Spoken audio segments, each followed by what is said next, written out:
Good evening. My name is Matt Poland, and I want to welcome you to the Hartford Public Library. We're delighted tonight to have this opportunity presented to us through Hartford 2000 to have a community discussion about the proposed Rock Cat Stadium in North Downtown. It is fitting that this conversation be in a public library. Public libraries in the United States are about one of the last fully democratic institutions. There is no opinion here on the library's part about the issue at hand, and the opinions are solely in this room between all of you and the presenters, the mayor, and others tonight. We encourage you to fully participate, to get your questions answered, and to make your point about this particular event here in our downtown. So thank you for being here. We look forward to a spirited night. I don't think we've ever had this many people at any community conversation. So we welcome all of you here. Civic engagement is the key to a healthy city, so thank you for being here. For those of you who are standing in the back, when we hit the number 250, the fire marshal does not allow us to have any more in the room, and anyone over 250 can go to the Hartford History Center to see this as it's streamed upstairs. So I'd like to introduce you to two women who many of you may know who are leaders in Hartford 2000, Bernadine Silvers and Jackie McKinney.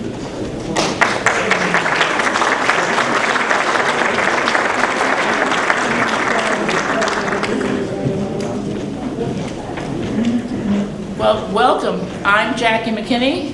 And I'm Bernadine Silvers, and we want to welcome you tonight. I am so excited about seeing so many people.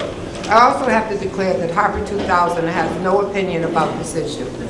And we wanted to make sure that the citizens of our neighborhoods and of our city really had an opportunity to say what they feel and to ask the questions that they wanted to ask.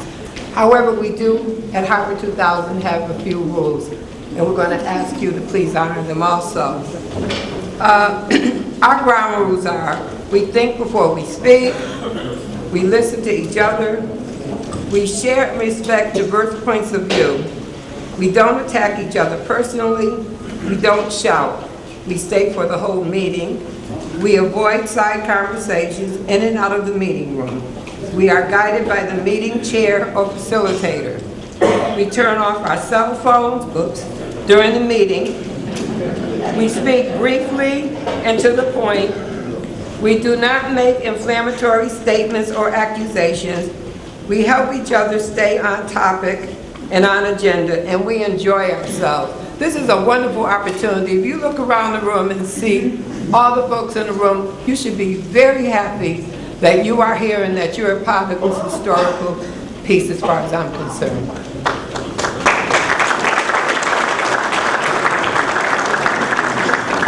Okay, just a little overview of what we're going to be doing today. We're going to start out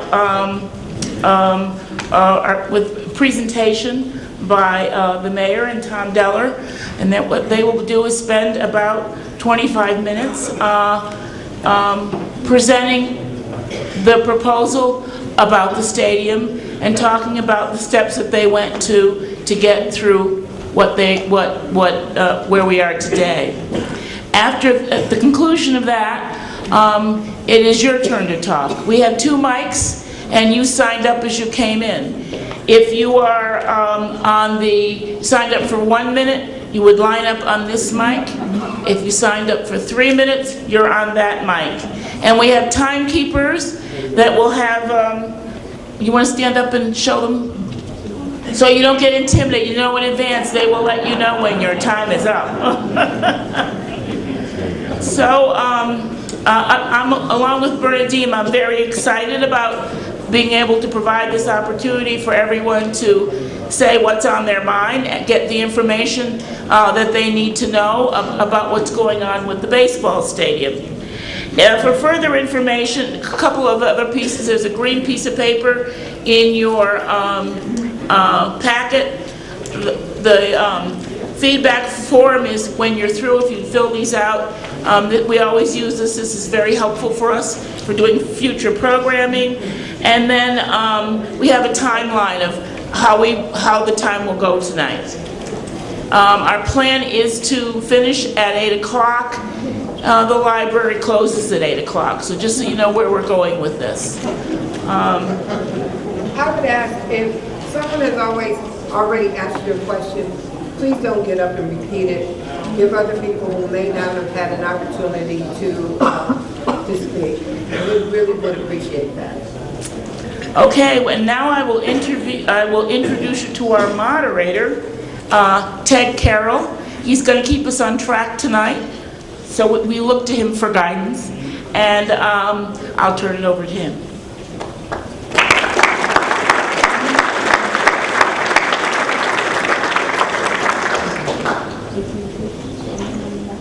Thank you, Jackie. Thank you, Bernadine. And really kudos to Hartford 2000 and to the library for coming together to create this forum.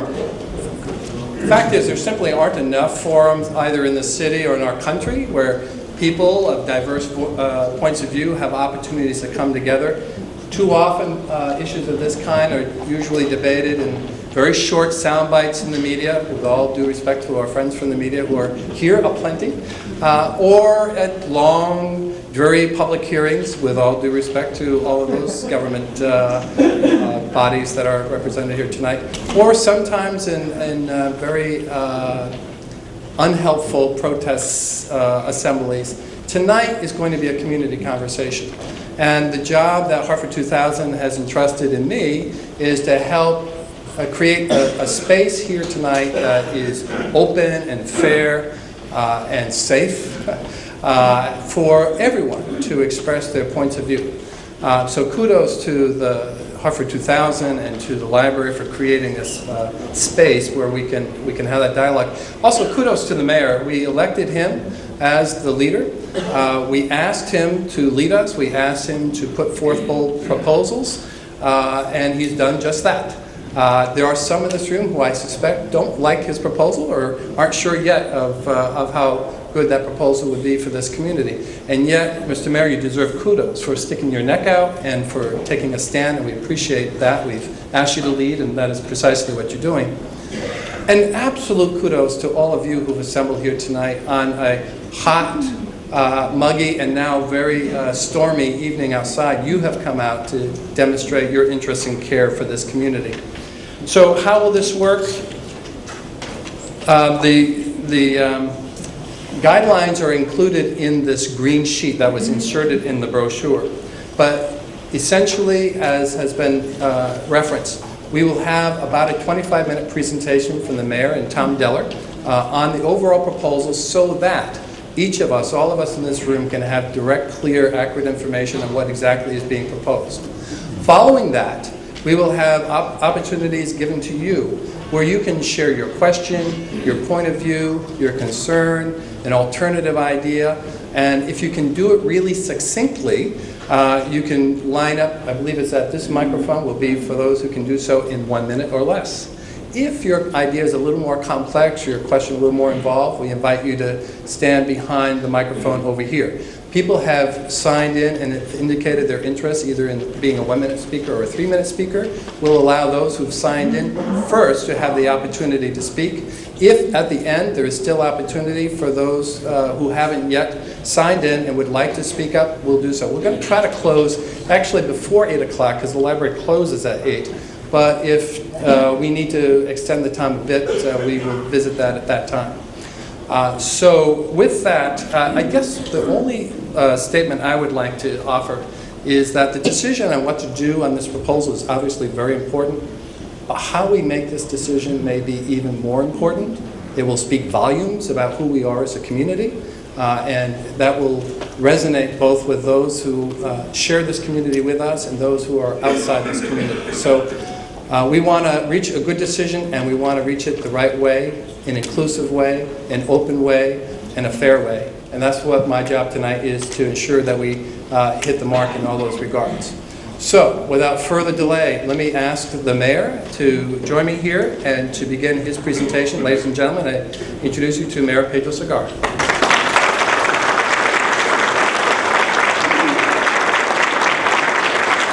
Thank you, and good evening.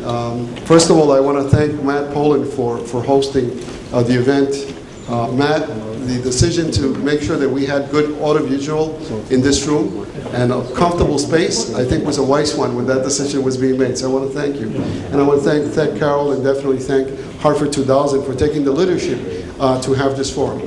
First of all, let me tell you that I am very, very glad and pleased to see all of you. I think a city can only become a great city when its populace, its people, have the ability to come together to consider those things that are being proposed to move the city forward.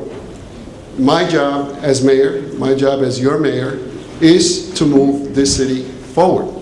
And I think that I have tried to do that in many of the things that I have done, understanding that we are always challenged by resources and opportunities.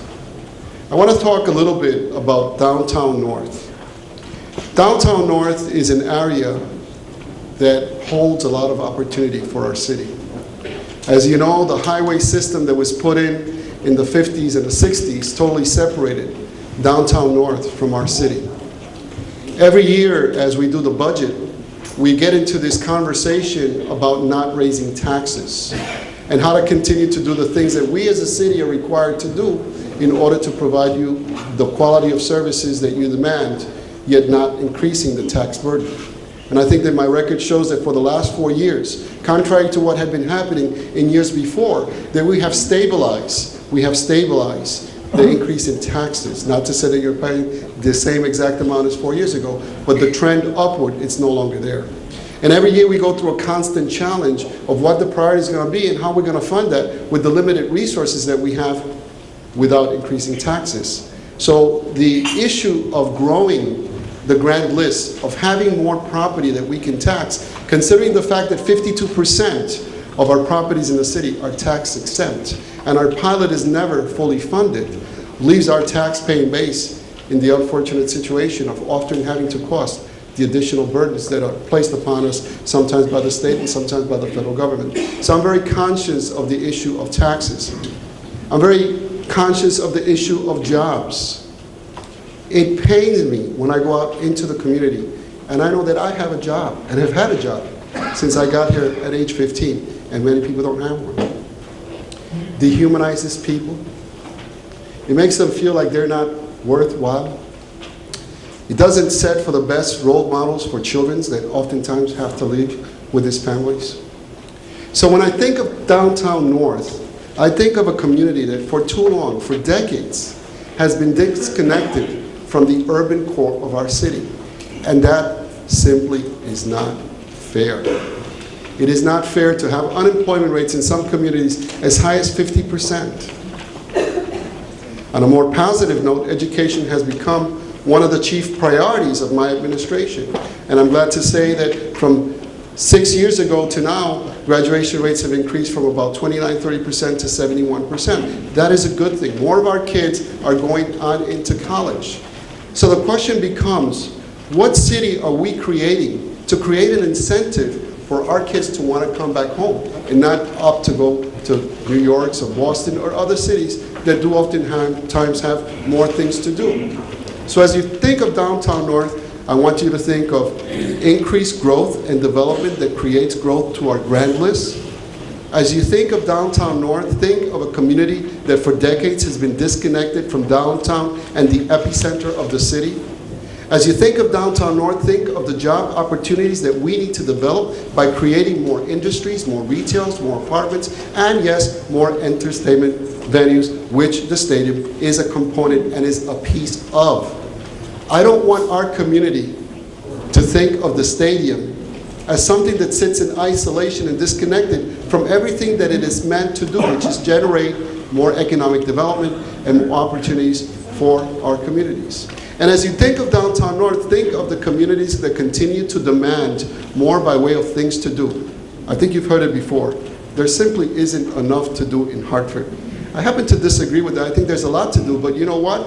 As a city, the more that we offer to people to do, the better we are off as a city. So let's think about things that we could do within our community to provide opportunities of entertainment and recreation for those people that, unlike me and many others out here, are not in a position to pay the $50, $60, $70 theater tickets or concert tickets, or maybe even $15 for some other venues. Let's think about people that really need venues. So the point I'm trying to make is that we have this incredible opportunity to take this crater, this sea of parking lots, as I've referred to, and start creating opportunities of housing, retail, entertainment, maybe some educational.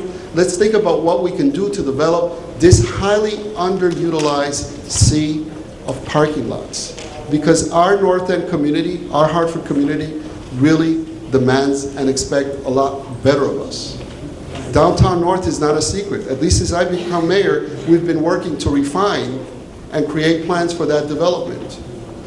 We have come to that moment, and we as a community need to decide whether the sea of parking lots goes on to exist as such for the next 10, 20, 30 years, or do we seize this opportunity to go out, as the community has demanded, in a way that minimizes the burden or eliminates totally the burden to our tax-paying communities, because I do agree, you are burdened enough, and we go to the private sector, which, by the way, after we have announced this idea of a stadium, even though this is not all about a stadium, has sparked incredible interest from the private sector in wanting to be a part of this. And as such, I have charged Tom Diller to release, which was released today, a request for proposals that incorporates all the thinkings, what I've shared with you today, about connecting the downtown to the North End, about creating housing opportunities, about creating jobs, about creating retail and office space. We have done the studies, we've had the consultants, now it's time for us to act. Again, my responsibility as your mayor is to do what I've been doing. Watch over your taxes, make sure that crime, chief is here. We've done a lot of work around crime. It's not totally solved, but we're at a much different place than we were a year ago, 2 years ago, 3 years ago, 4 years ago. Let's continue to work forward to realize the vision that this city was, can, is, and will be a better city than it was before. As mayor, I have to be optimistic. I'm not here to be pessimistic and be negative about things. I'm here to be optimistic, and when I think I see opportunities, to grab them. I have engaged in conversations with at least 12 mayors from around the United States which have had similar proposals, which tell me it's something that leads to good economic development, done right, done in the right place, with the right support. And we have some cases of those cities that I think Tom is going to present tonight. But what I'm looking for this to be is to be a partnership. Most of what we have accomplished in this city in recent years, whether it's in education, through working with other systems and other resources, whether it's the police department, by working with the state and other resources, whether it's in housing, downtown housing, working with CERTA and collaborating and working together, we have done through collaboration. Collaboration is key here. And if there's any issues, if there's any concerns, let's get them out in the open. I think between the time that we announced this to now, we have really gained momentum, and we have explored and obtained other resources that we didn't even anticipate at the time that we started this. I want to continue on a positive note for this city. I love this city, I know you do. But as you think about this, because I look at the crowd, and I'm very well familiar with the community, I know that there's a large group of people that are not in this room that will greatly benefit by the opportunities of developing downtown North. I want you to keep those people in mind. As you weigh your own issues, be a good neighbor and think of the people in parts of the city that for too long do not get maximum opportunities. And let's find a way to share with those communities the fact that we are one Hartford, and that our success in the future would be measured by our ability to come together.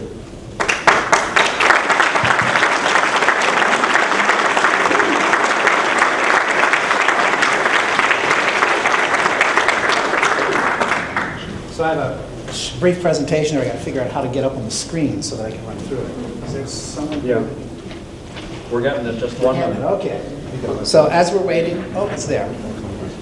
2.5 years ago, when I arrived in the city, the mayor asked me to address a series of issues that he thought were important for the revitalization of the city, for the creation of jobs, and to give people of this city an opportunity to enjoy their life and have a great place to live. One of those projects was downtown North. It was very clear that we had talked about doing a variety of things in that area, but we hadn't really thought comprehensively about it. And one of the things that I know from my experience in other communities is that in order to achieve growth, you need to have a clear statement of where you want to go. And you need to be able to control the land that's there. Because if a developer comes in and they have to deal with 5 or 6 or 7 different property owners to make change, that change isn't going to happen. We're not going to achieve the growth. We're not going to achieve that development. We're not going to achieve the jobs that we're trying to achieve. And so one of the first things we did is we sat down and said, okay, let's think about what it is that we can achieve. Let's have a series of meetings. And out of that came the Downtown North Plan. And that plan not only looked at the land north of 84, but looked at the vacant parking lots and spaces in downtown and downtown west, for the sole purpose of trying to understand the capacity. Because all too often you'll have a developer come in and want to do something that eats up the capacity in one location and leaves other properties vacant. What we want to do is we want to create development. We want to create opportunity. We want to create jobs for the Hartford residents. And so we spent time really analyzing what could happen in downtown North. We spent time analyzing the retail market to try to understand what retail opportunities we had in the city and what we needed for the people of Hartford and how we could support them. And we spent time thinking about how we make that growth happen. And over the last 6 months, over the last 12 months, we've been negotiating the purchase of land. There's several actions in front of the City Council asking to authorize the purchase of properties so we can have full blocks, so we can honestly deal with developers and try to move projects forward. We additionally hired a real estate consultant, a retail consultant, to look at the retail market and try to give us an understanding of possibilities for this city, so we had a sense of where we could go and what we could achieve. But you always need a spark. One of the most important things you need is that spark that's going to cause other people to think about this development. We had been marketing this property. We had been advertising this property. We've been in the New England Real Estate Journal. We've been on radio. We've been meeting with developers. While we were getting interest, we weren't getting a lot of interest. We needed that spark. And several months back, we were approached by the Rockcats. And we started looking at how other communities around the country have used minor league baseball as that spark. We began to look at what they did to achieve a difference in their community. And we began to look at how a facility built in a city, in a downtown, could draw development, could draw residential, commercial, and other development, and make a difference to a community. And with that, we proceeded to discuss with the Rockcats and came up with a proposal to build the stadium here in downtown. Now, I will tell you that the site we're proposing was not the original site we looked at. We looked at other sites. And when we brought in experts on this, they told us that what we really needed to do was look at this site on Main Street. And so our thought was, well, if we do that and we get rid of that residential units that are there, where should we put them? What else can we do? And so we started looking at the property on Market Street to say, what kind of capacity could we get there? What are the other things that we could achieve on Market Street that would help us carry out that vision and build us the tax base that we want and create the jobs and the housing opportunities that we wanted for the people of Hartford? And so this is an updated sketch that we've been working on to try to think of that carrying capacity and the other things that could happen in our neighborhood. So here is downtown North. These are the parcels that are under the city control in a variety of ways. We either own them outright or we have purchase agreements to buy these parcels. And these are the development parcels, approximately 15 acres of land out there. Parcel Site A is the site for the ballpark. The other sites are sites for mixed-use development, housing, retail, office space, whatever we can get to grow those jobs and to make a difference. One of the communities we looked at was Dayton, Ohio. On this picture shows the field in Dayton. This area was a blighted, underused industrial area, environmentally contaminated, little investment. One of the things I put here is the population, the statistical area population, and the median family income for the statistical area. Because people have said, we don't have in Hartford the same thing that some other communities have. But here we have Dayton, Ohio, 15 years of sellout for their team. A lot of investment, a lot of redevelopment has come as a result of that development. And I thought it was important to realize that we're slightly better than the Dayton MSA. We have opportunity that they don't have. To your left, I have to turn to figure out which direction this is the original site, and to the right is the ball field today. You can't really see it in the ball field pictures, but there's several new corporate offices, a lot of retail, and housing. And there was an article recently in one of the Ohio papers talking about this field and talking to people who came in from the suburbs to go to games in this facility. And they said they didn't think they'd ever come to Dayton to go to a game, but they do come. And they talked about the retail establishments that are across the street where they go to get their ice cream after the game, or they go for their beer after the game, or they grab their dinner before they go into the game. And the fact that people are walking to the facility. So when we think of the potential impact of what could happen with a ballpark in downtown North, we think about the connectivity of streetscape and how we can connect from one point to the other. People have said to us, well, you don't have any parking. Within a 5-minute walk of the proposed site, there are 9,000 parking spaces. If the stadium sells out, we need 2,700 parking spaces. So there's more than enough parking. We have a street system that's designed to handle rush hour traffic during the daytime. 2,700 vehicles is nothing. In fact, if you use the same average of 3.3 people per car for a sporting event for the XL Center, the XL Center needs about 5,000 cars if it sells out to capacity. So there's not a traffic problem with the XL Center. There's not going to be a traffic problem with this facility. But these are the types of uses that we can see happening along the walkways. We need to think about how we change Main Street or Trumbull so that they're more pedestrian friendly, how we add bikeways, green space along these areas, and how we take the little park, the triangular park that's formed between the Service Road and Trumbull and Main Street and make that a place that people want to enjoy. And we're reinvesting in Heaven, and we're re-expanding that skate park there. We have a lot of potential to make this a friendly area for people to walk. And it's less than a 5-minute walk to the Church Street Garage and the Matt Street Garage. And there's plenty of other parking around.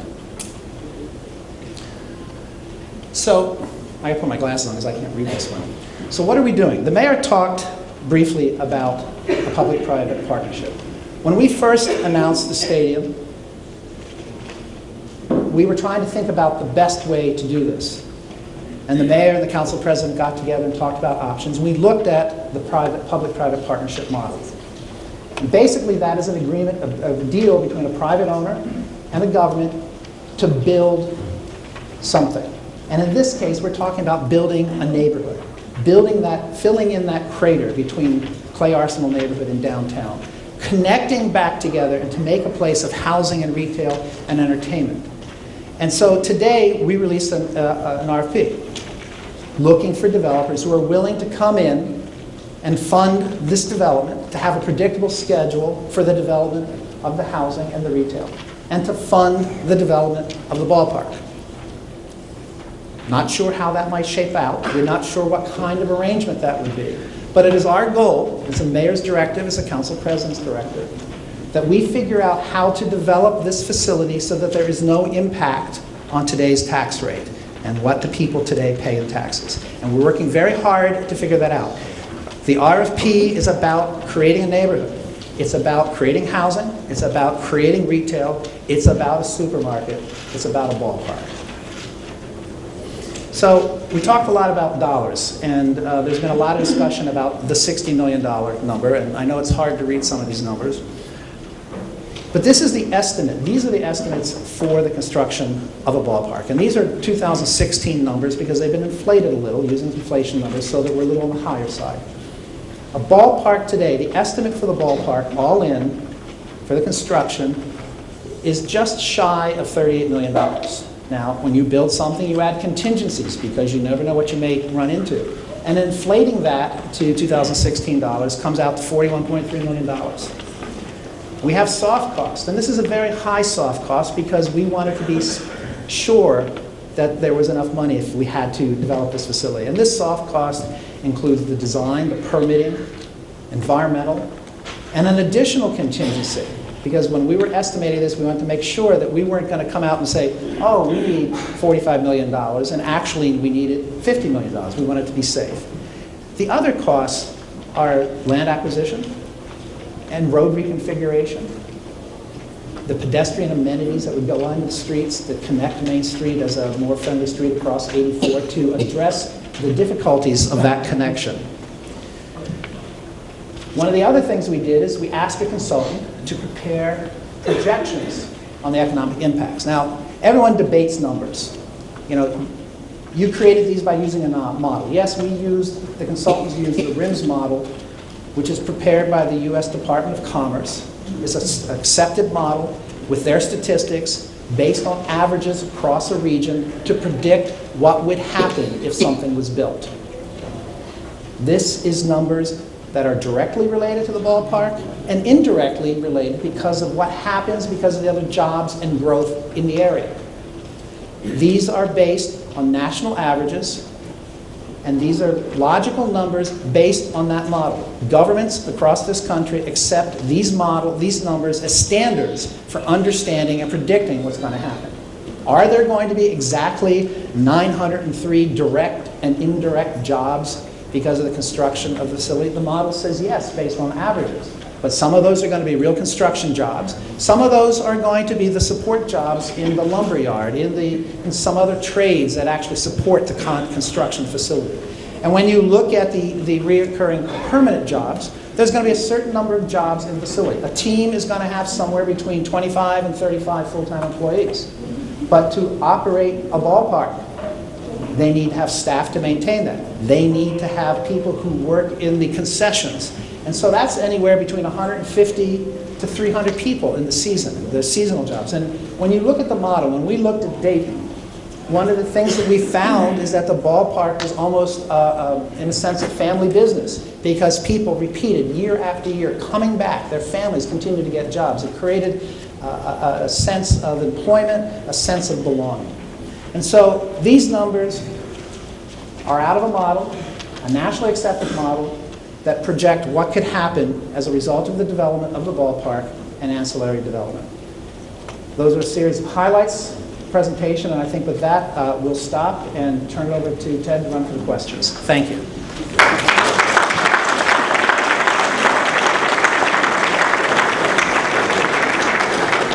Tom, thank you very much. Mr. Mayor, thank you very much. Terrific. And you did that in less time than what we had allocated. So that allows a bit more time for the public to express your questions, your concerns, your ideas. Now, what we've got is something like about 20 people who have indicated an interest in speaking for less than 1 minute. We've got maybe a few more than 20 who've expressed an interest in speaking for more than 1 minute, up to 3 minutes. As Bernadine and Jackie indicated earlier, if your question or concern has already been raised, we ask that you take a pass to allow more people more time, those who have not had an opportunity to sign on. And let's see how many individuals we'll be able to hear from before we close at 8 o'clock. Okay, so Jackie, would you please indicate the first 2 or 3 people who are going to speak? Read. My glasses have disappeared. Carol Parrish, number 1, Steve Kleinman, and Franklin Perry. Okay. So it would be Carol, Steve, and Franklin, if you come up here Please. to this mic. Please ask your 1-minute question or make your brief statement. And if necessary, if it calls for a response from the mayor or Mr. Deller, we'll invite them to do so very briefly. But let's begin. And once again, indicate your name and your address as you do so. Thanks. Good evening. My name is Carol Tillman Parrish. I was born and raised in Hartford. My name is Carol Tillman Parrish. I was born and raised in Hartford, and I'm a voter.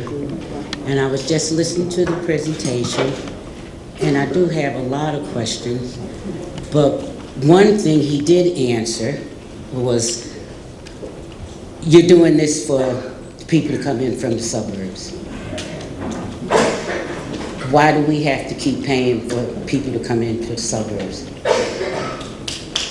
They use our place, I mean, they don't live here. They use our place to make it, quote, to just, it's like, we're the toilet bowl. They come in, do their thing, and we don't even have the money to pay for the toilet paper to clean up after them. Carol, thank you very, very much. Appreciate that. The next speaker? Good evening. My name is Steve Kleiman. I also was born and raised in Hartford and live in Hartford. I want to thank the mayor for his vision. This is a great proposal, and I think it could do a lot for Hartford. My concern is there is a lot of risk to this proposal, and I don't think it is a role of government to take risk in a private venture capital way that this is. I would love to see this proposal get off the ground with private money. I don't know how much money the owners of the baseball team are willing to put up for this. I don't know. I think there are other ways, perhaps starting a nonprofit organization where we can raise money from suburban towns. People that are going to go to the game should put up some money for in a nonprofit that could be used to finance a stadium. Perhaps a revenue bond could be financed so that the city doesn't have risk. To me, taking this risk is no different than a poor person relying on a lottery ticket to succeed. Steve, thank you very much. Okay, so we've heard from Carol, who's expressed a concern that the benefits will largely come to the suburban residents, and a concern now that maybe some private investment would be needed in order to make a better deal. Please, sir, your name? Franklin Perry Sr. Franklin, before you begin, if we could announce the people who are going to be speaking for 3 minutes, if you would make your way down to the front, please. I have Daniel Parrish, Saria Abol, and Chris Brown. Okay, so if you make your way down to this microphone, please, sir. Thank you. 1 minute is a very short time, but I'll try to get it in. There's two sides to every story. The Rockcats, I know they got a representative here. Is there anyone here from New Britain City Council?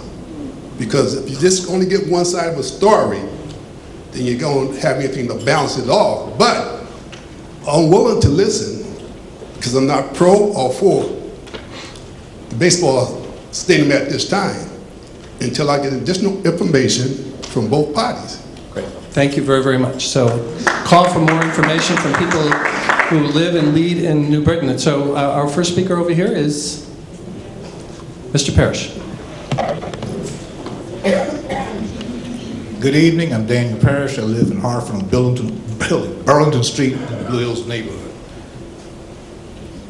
I'm asking that the council members vote no on this proposed $60 million bond for the construction of the baseball stadium for the following reasons. One, there's nothing associated with this proposal that benefits Hartford citizens and taxpayers, according to what I've read in the newspaper recently.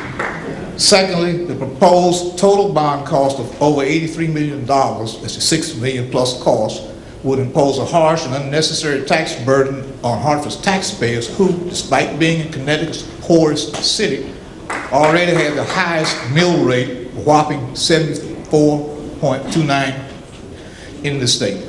The reported cost to Hartford taxpayers for the $60 million bond for 20 years is $83.7 million, or $23.7 million more than the bond itself. $2 million in the first year and so forth, after $4.3 million for the subsequent 19 years. According to published reports, the city also plans to reconfigure streets around the ballpark area. And if this is true, that will cause additional construction costs. And how much would that be for Hartford taxpayers? The proposed baseball stadium should be 100% funded by private sector investors. This proposed baseball stadium should be funded by the owners of the baseball team or any other investors or lenders they may have or they may have found. It is their toy. According to published reports, there have been zero investments from private investors.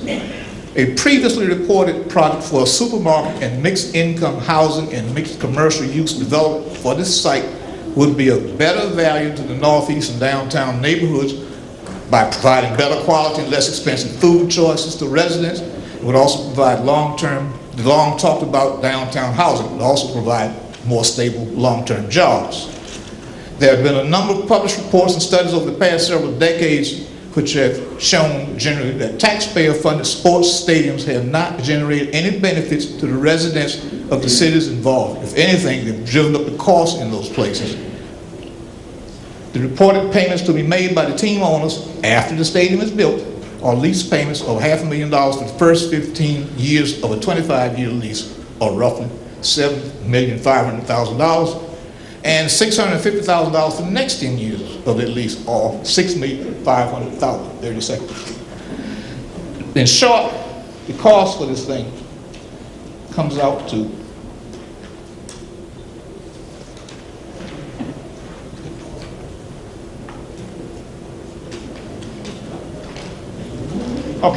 the reported payments after the state would be I'm gonna get to this.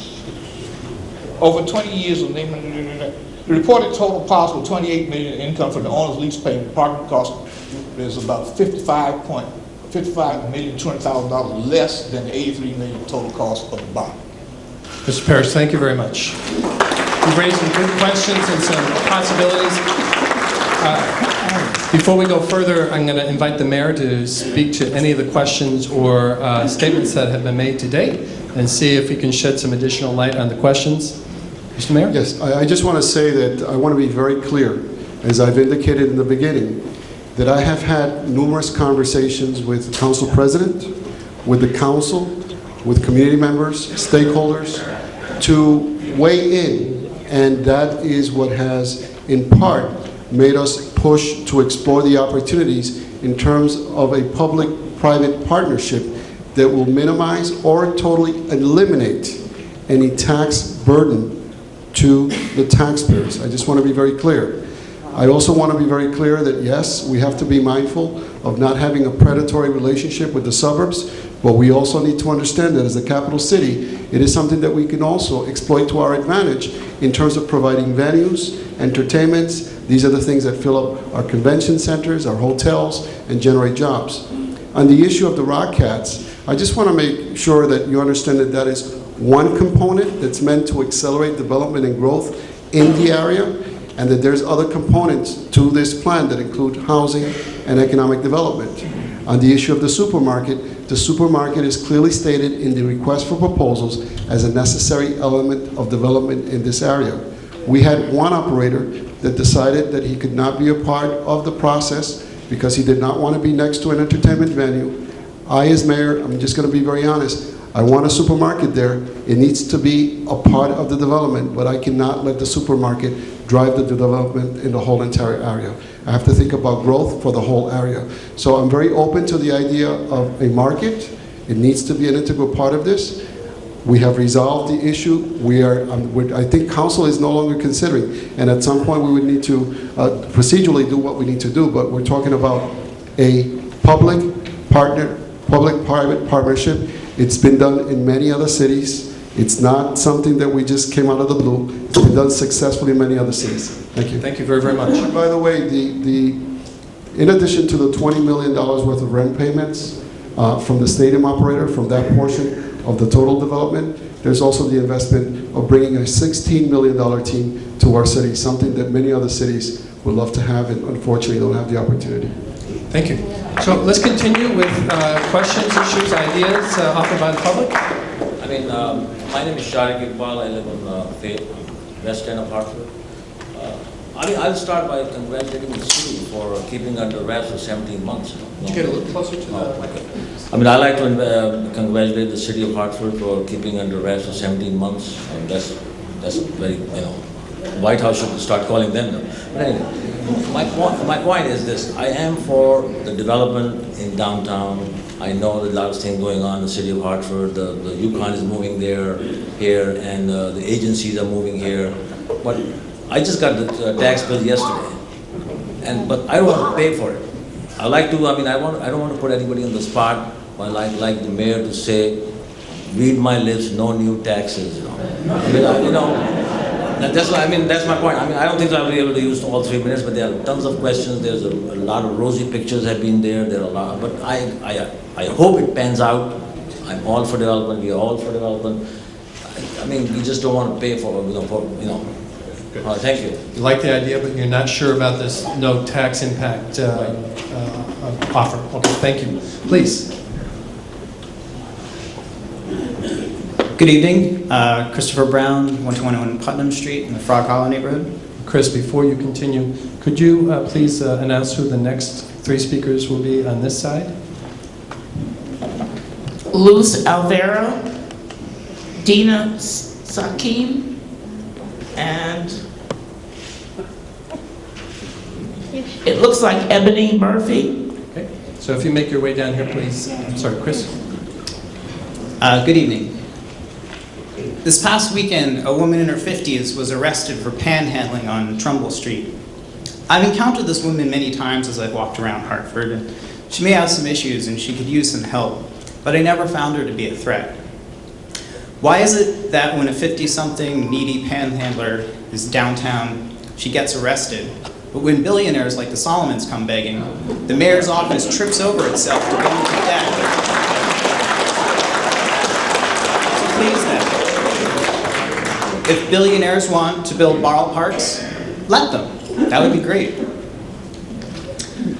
Earlier this month, HBL and city officials came to the Frog Hollow NRZ meeting to tell us that there was no money available to expand our severely undersized and under-resourced library branch on Park Street. Plans to relocate and expand the park branch have been in the works for 20 years. In my 15 years living here, I've watched this library building undergo beautiful transformation, while the branch in the barrio gets ignored. How has that taken 20 years? And we have an RFP that's up due on August 1st for the stadium deal. And I believe August 1st is before the council vote on the issue. And my final serious concern is trust. Virtually everything that was said in the mayor's initial press conference has since been proven untrue or inaccurate. Whether it's the inflated numbers for jobs, hotel stays, or the invented threat of Connecticut losing the Rockcats to Springfield over talks that never happened. The last time I trusted the mayor, Mr. Deller, to go to bat for our citizens was in our struggle to keep Flower Street open. And that ended up with me, a neighborhood resident living paycheck to paycheck, fighting the Assistant Attorney General. Why should I trust you with our money? Thank you, Mr. Brown.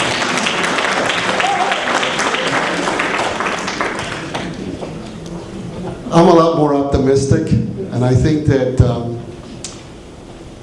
my level of optimism, I think, has been evident in some of the things that have happened in the city. I don't think that a stadium is going to resolve all of the problems in our city. I can tell you that it will not. But I can tell you that a stadium in combination with housing, combination with a supermarket, combination with 1,200 new units downtown, combination with a Yukon, combination with a Front Street that's almost fully rented out, combination with a lot of works that we're doing in our parks and an intermodal transportation district, combination with a busway, combination with many other things that are happening, can create the synergy that is needed to move a city forward. So while no one thing is a silver bullet, and I'm not going to be able to convince everybody in this room, I know that there are people in this room that will never agree with me on anything. That's a matter of life. But I can tell you this, over the last couple of weeks, I've had the opportunity to speak with hundreds, if not over 1,000 people. And 3 things I have drawn from that. We think it's a good idea, we need more things to do, but do this in a way that doesn't hurt our pocketbook, which is not intended to do. It's intended to spur economic development, close a crater in our city, create jobs. We've been clear about that in the presentation. And with regards to the library, just quickly, because this mayor has supported library and increased funding for the library during the time that I've been mayor. And more importantly, we have agreed that we will move forward with the Parkville Library branch by trying to take advantage of over $2.5 million that is currently available. And we're going to need more than that to really redo the Parkville branch. And that's something that I've had several conversations with the library. Libraries are special places. We have won national awards. We need to nurture them, and we need to nurture them in all communities. And while I've been mayor, we had the Albany branch street totally redone, brand new, $8 million, I believe. We've had progress in 2 of the branches in the north end, and we're definitely going to do Park Street. It is a priority. Thank you. Thank you, Mr. Mayor. So, we have some speakers now who will, for 1 minute, if you have a quick question or a quick observation to share, please. Please repeat your name again, please. My name is Nina Sakun. I didn't recognize any of the 3 names, but my name came close. Jackie has found her glasses, so we're going to get back on track here. Okay, so I have 2 questions. One is... Please get closer. Okay. How much profit or how much income are Hartford taxpayers asked to be generating for the Rockcat owners? Has that ever been published? I mean, what... So quickly respond to the question of what do the Rockats owners get out of this deal? Well, what we're giving them, we're not giving them any income for the ballpark. That's income they're going to have to earn through the operation of the facility. Right, but how much do they expect to get from this subsidy, from taxpayer subsidies? Because this is in essence what we're doing. I'm not sure at this point. I'd have to go back and check the numbers. I don't have that with me. Okay, well, I'd like to know, but I think maybe more of us would like to know that. And then the other, just one other question. I think at the end I saw that this public-private combination has just been submitted this month, right? In July 14th. So why wasn't that being addressed sooner, this combination of... Thank you. When I initially presented the resolution to council, we said at a maximum, or we were trying to obtain council support for $60 million worth of bonding money. We also specified in the resolution that we also attempt to get other financing opportunities. I think as this issue has played out, I think that the community and the council has been very strong that we should do this in a way that minimizes the impact to the taxpayers.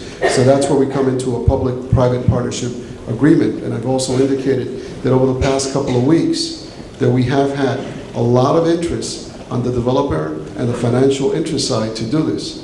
With regards to the team, they bear the loss of any operational losses in terms of running the stadium. And our job is to try to get a developer in here that can do not just the stadium, because we remember that stadium is something that's meant to be an accelerator, but to do some investment on the housing end, the retail end, and the other things that we need to be done in downtown North, because the area that's encompassed is much bigger than just the stadium. Okay, thank you, Mr. Mayor. The other 1 minute speakers hadn't come down, so if you would call upon 2 others. Right here. Oh, okay. Excuse me, are you a 1 minute speaker? Yeah, Ebony? For 1 minute. Well, I'm right here, so. Go right stay ahead. on this side. Okay. My name is Ebony Murphy. I own a home on Laurel Street in Asylum Hill, right on the corner of Farmington and Laurel. I'm a UConn alum, very proud Husky. I moved to Hartford in 2004. My first apartment was right on the corner at 250 Main, and I bought a home here in 2008 on Laurel Street because there was a library there. Sadly, my library branch at Mark Twain was not nurtured. It was closed and moved. I got my tax bill today, probably came yesterday. I'm also a candidate for Lieutenant Governor of the Education and Democracy Party with John Pelto. Point 13, I'm a little concerned about that. We do not make inflammatory comments. The very idea of democracy is inflammatory. So I'm just making that clear that I am optimistic about democracy in Hartford. What can you tell us specifically about the planned living wage jobs at the stadium in lack of transparency given to citizens about this funded gift to the Rockcats? How do you know you've all done your due diligence when it was not done with $345,000 granted to a Jamoki Fuse here in Hartford that is now unaccounted for by the Board of Ed, Commissioner Pryor, Governor Malloy? Will these planned stadium jobs be living wage jobs that will truly benefit Hartford's youth population? Who is willing to be accountable? I'm looking for names. Who is willing to be accountable for the effects of the stadium in terms of jobs, living wage jobs? What is the stadium offering tangibly to the community, the people here and the people not present as a whole? Will the Rockettes remain here in Hartford through and beyond the proposed deal, 10 years to 15 years, or is Hartford next in line to be used and discarded the way New Britain is being discarded now? And to my fellow Hartford residents, I question why we weren't told about this 17 months ago, 6 months ago, 3 months ago. Can you imagine in West Hartford, Simsbury, Avon, the citizens being presented in this way, a huge deal like this? Okay, thank you, Ebony. Would you like to comment? There are a number of questions that were raised. Are there any that you're in a position to speak to? I'll give you the copy of the RFP. It has answers to all the questions. I'll give you a copy of the RFP to take with you because it answers a lot of the questions in terms of what municipal ordinances, any public-private relationship would be measured. So this has a lot of questions, and good luck on the campaign trail. So one more 1 minute speaker, and then...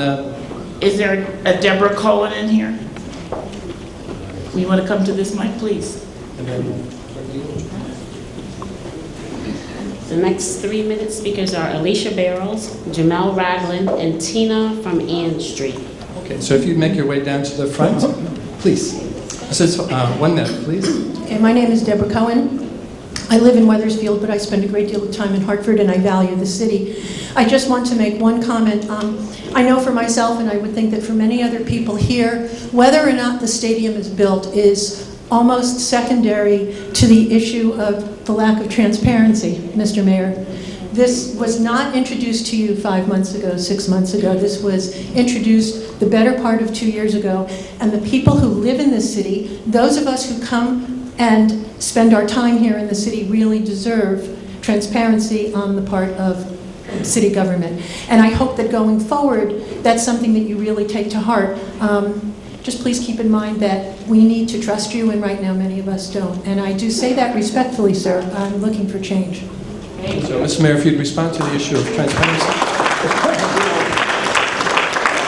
I assume that everything that I do is in the public light. And I must confess to you that doing these type of transactions with the team in private was not something that I was particularly pleased at or proud of.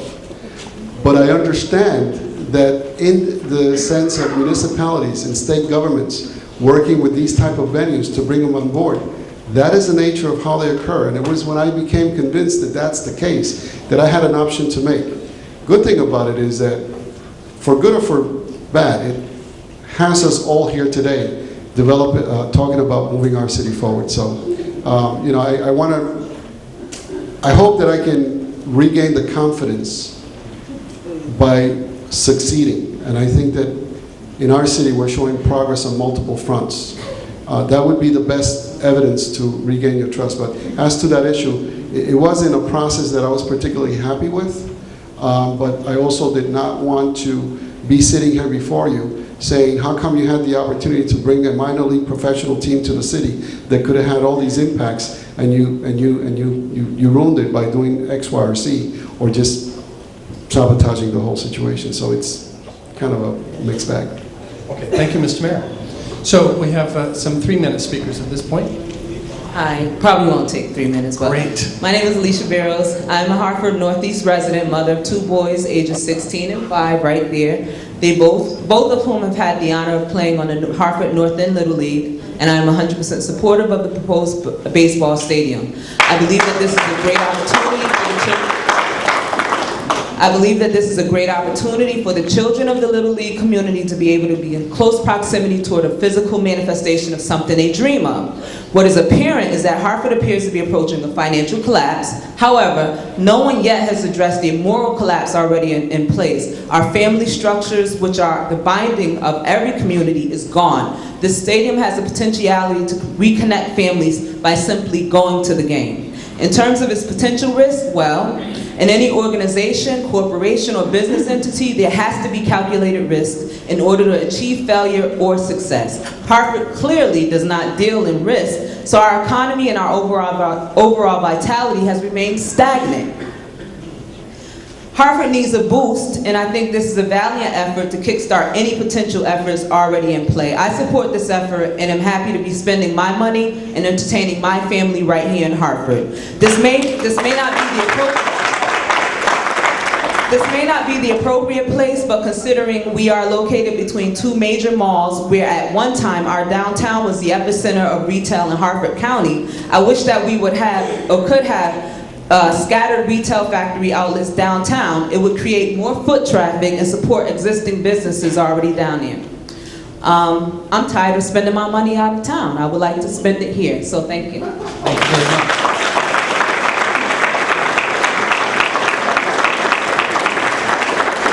Mary, do you want to take issue with anything that's just been said? Good evening. My name is Tina Choskis. I was born and raised on Annucello Street. I faced the but ugly building for the last 40 years. I no longer reside in Hartford. I did live there for 40 years. I still own property there. And I witnessed the construction of I-84 when we built actually an island, because that's what we have become. We can't even rent parking spaces. We talk about the island of parking lots. Something has to be done. We can't criticize everything and hope that somebody else is going to do something. I praise the mayor for having taken this endeavor in his hand. Yes, he can't do it by himself. Everybody has to watch out and be careful of what goes on. So I support the stadium and any redevelopment in that area, because it's better than what's going on there now.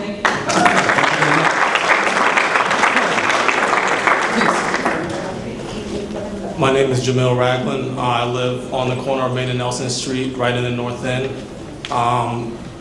Several people have spoken about the financial implications of this deal more eloquently than I can, so I'm going to skip that for now and instead pick up where the mayor made a mention earlier of being a good neighbor.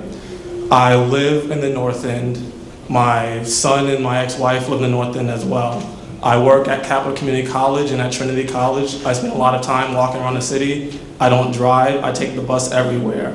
I walk down Vine Street and Capen Street every day. I walk down New Britain Avenue, Broad Street, and Park Street every day. Every day I'm somewhere in the city, and I've made a lot of connections with a lot of different people across the city. And as I look at the development that's being proposed here right now, I wonder, where is the space for my neighbors at? Where is the space for the people that I bump into every day, for the people that mean something to me, that mean something to each other, right? Where is the space in this development for those people who already live in Hartford, for the people that couldn't make it here tonight, for the people who have made it here tonight? We've heard a lot about bringing in suburban dollars, suburban money. That's all fine and well, but it seems to be proposed at the expense of those who already live here. I often go into downtown. I've been to Front Street many times. I've been to the Starlight Theater. I don't see my neighbors there. I don't see my neighbors when I go into the movie theater. I don't see my neighbors at the Science Center. I don't see my neighbors at the Wadsworth. And I feel like this is another part of development that is going to move in that direction, where we will have people, I'm sure that the baseball stadium comes to fruition, it will be beautiful and it will attract everyone that they say is going to attract. But if I go there, will I see anyone that I know? Will my son see his friends there? Will our community be represented in this new neighborhood? I haven't heard anything about low or moderate income housing for the housing that's been proposed. Where is that at? I would like this to be for the people of Hartford. Thank you. Thank you very, very much. Sure, we have some people now who would like to speak for 1 minute. Jackie, if you would please call them forward. Alan Cooper and Derek Ware. Are you still here? And it's Wendy, I think it's Pollock. You have a post office box in Hartford. Will that help identify who you are? I don't want to read out the number. Alan, would you please start? Hello, I'm Alan Lipper. I've been a city resident for the past 12 years, and I've been very passionate about supporting our city, seeing how the proposals and how the city council and how the mayor and how everybody within the region and the state can support and help to bolster the capital city and really be able to have a real bond that we have together. And I understand and I commend the city council and the mayor for having the guts to actually come out and think big and actually to have a way of, let's say we are going to think bold, or we are going to try to work on something that we believe will benefit everybody. And for the past 18 months, I really believe that we have given trust to the city council, to the mayor, and those who work with them to act on our behalf in many ways. We understand what the city needs. I think with all of us here today who care passionately, including everyone else who cares about the issues of the city. But this also extends past the city. This extends with the area, with the state, including with the country. We had Howard Baldwin come down here 3 years ago and say he wanted to spend, and this was private money as well, $105 million that actually worked with the Civic Center, improving the Civic Center, revamping in terms of the amount of financing that was going to come in, private money. And now we have a major opportunity here that the city will help bolster private investment and public investment for the future that works better, including the spark, as they say, which is this stadium, which will lead to the grocery store, which will lead to a connection of our neighborhoods. Alan, you're nearing your time. Okay. Final statement? Okay, final statement is, the last thing this will benefit is thinking big about a new arena, and the NHL is watching, and let's bring the NHL back and continue to think big. Our next speaker who would like to address this question in a minute or less. Are you that person? Have you been called out? Yes. Okay, please. I have one give us your question. name. Yes. Wendy Pollack. Okay, Wendy. And I have one question. Have you done any research into the availability of how many people for jobs at the new venue? Okay, so Mr. Mayor. And will this be for the entire year or only during the baseball season? Okay, with Mr. Deller or Mayor Segarra, can you address the question of jobs and whether it's full-time or part-time? There are full-time jobs and part-time jobs. Most of the full-time jobs are teams run by the jobs with the teams, about 25 to 35 jobs.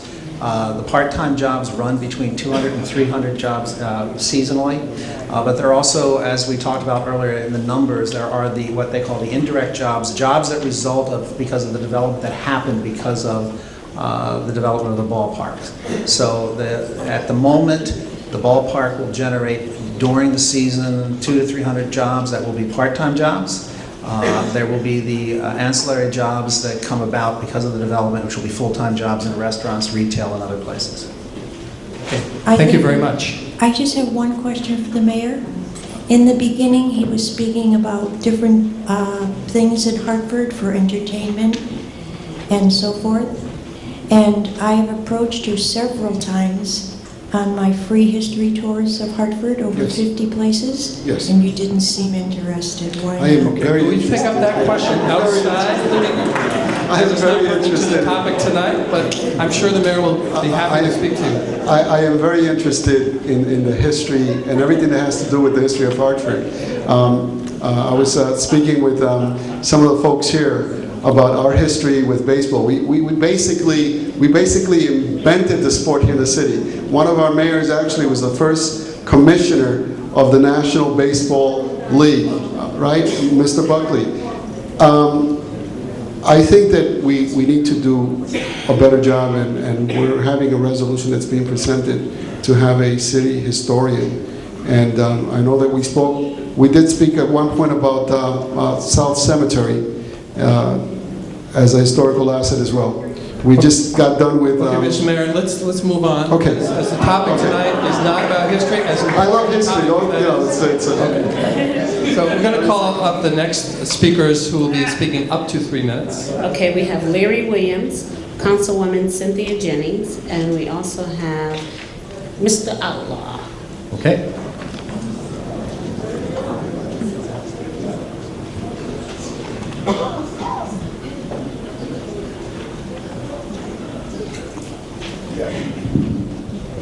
My name is Larry Williams. I'm a Hartford resident. I came out because I was concerned, first of all, about what's in it for me. I've been in Hartford for like 60-something years, and I've been around when the Civic Center was built, and all these other promises were made, and everything was painted real rosy about the future of Hartford. And as the gentleman just mentioned, Mr. Baldwin came in and now he wants to reinvent the Civic Center. What due diligence has the mayor and the city council taken if the development doesn't work? Do you have an exit plan? I've seen a lot of developers come into Hartford, make a lot of promises about jobs and how it's going to change the city, and we get stuck with the bill. I don't want to get stuck with the bill. So I came out, and I'm glad to see that this room is full. I had lost faith in the people in Hartford because the mayor was voted in with less than 4,000 votes last election. That's terrible. But I see there is some hope left in the city because people see when it affects them, they come out and speak their mind. And I don't want to see Hartford taxpayers saddled with $60 million worth of debt 15 years from now, and any investor knows if it doesn't work, you leave it. If the Rockcats or whoever wants to come and use that stadium can't make any money, they're going to leave it. I can't leave Hartford. Nobody wants to buy my house.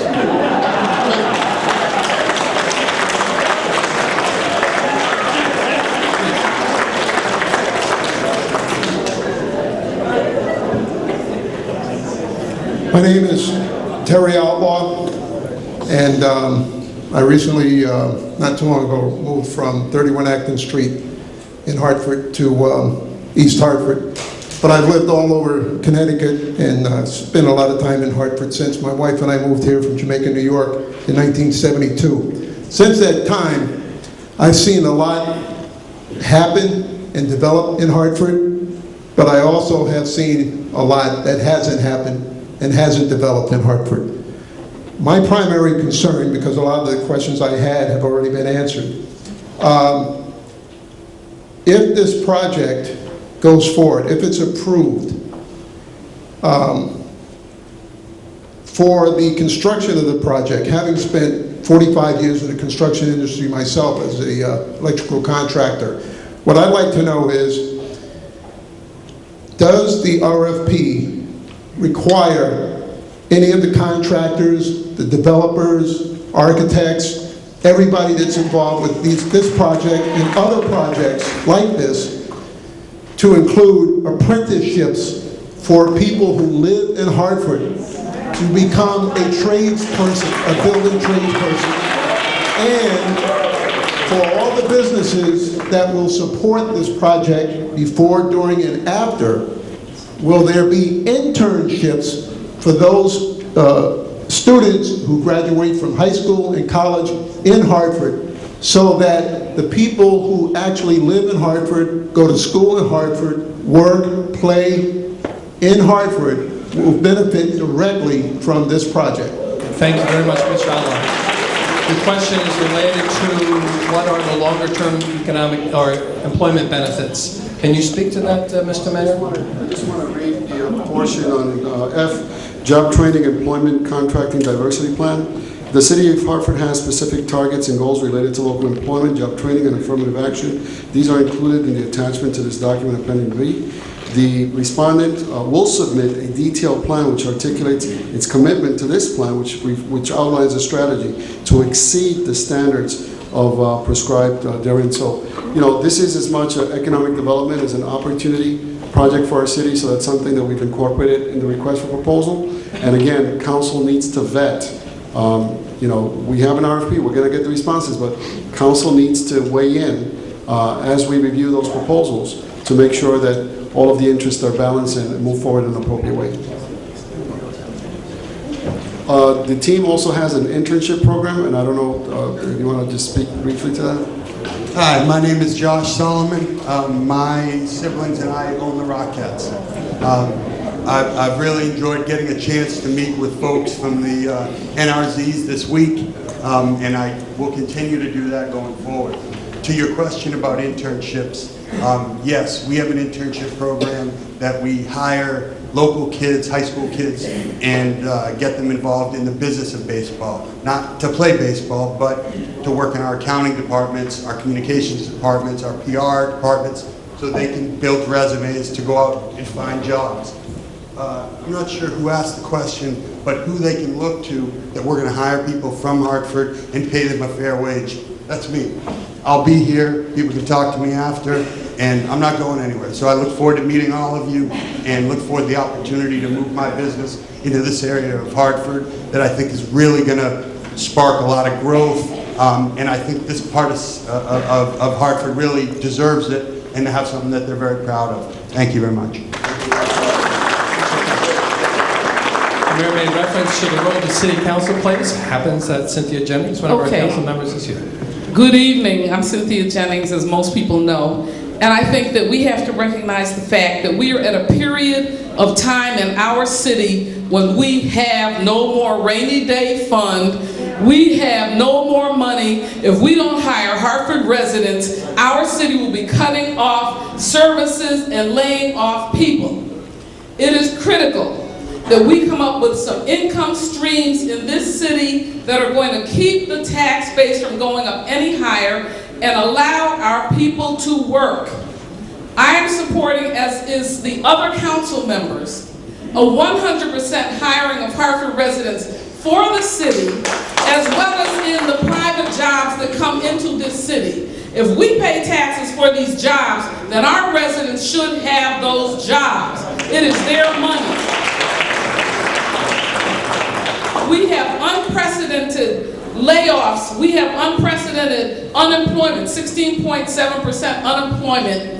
And we have a situation where the rest of the state is under 6 or 7% unemployment. We have millions of people coming into this city for various reasons, but we have to have our residents benefit in terms of jobs. This council, and I can tell you, this council is committed to this stadium and this development only if, number one, Hartford residents don't have a tax increase because of this. Number two, Hartford jobs are identified for Hartford residents. And number three, if Hartford businesses get the business that they have coming to them. And if other businesses want to do business in Hartford, let them move to Hartford for the benefits. I support the stadium only if it's an income stream that will support our tax base. If we don't do this with no rainy day fund, next year around when we do our budget, we will have unprecedented tax increases. I thank God for Sean Wooden, Ken Kennedy, and the others that really worked to keep us from having a tax increase this year. But this is the last year we can do this.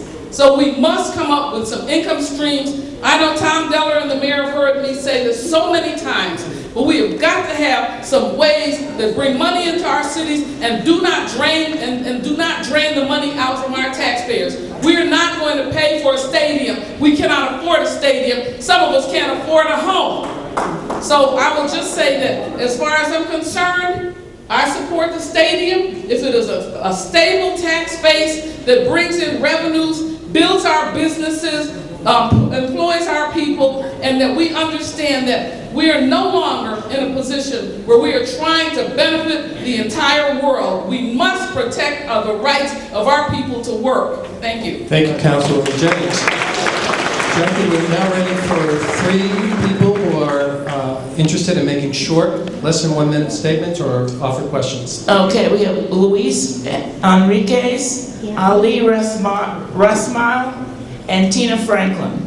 Okay, are those 3 individuals still in the room? If you'd come forward. I'm Tina Franklin. I live on 410 Prospect Ave. And just real quick, a comment that personally I have no animosity towards a stadium in theory. I think it would be great, whatever we can come up with to kind of boost things up around here. But my issue was the whole thing of the secret sort of thing underneath. And it's like, we can't move forward as a city if we're not all on the same page, and that includes government and the people, knowing what each one is doing.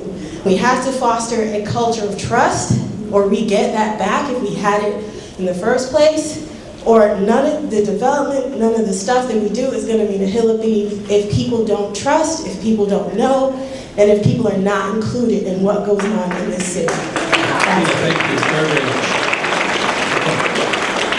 So was there another person on the 1 minute side who wished to speak? If not, oh, did you, okay, here we go. Louise and Ally.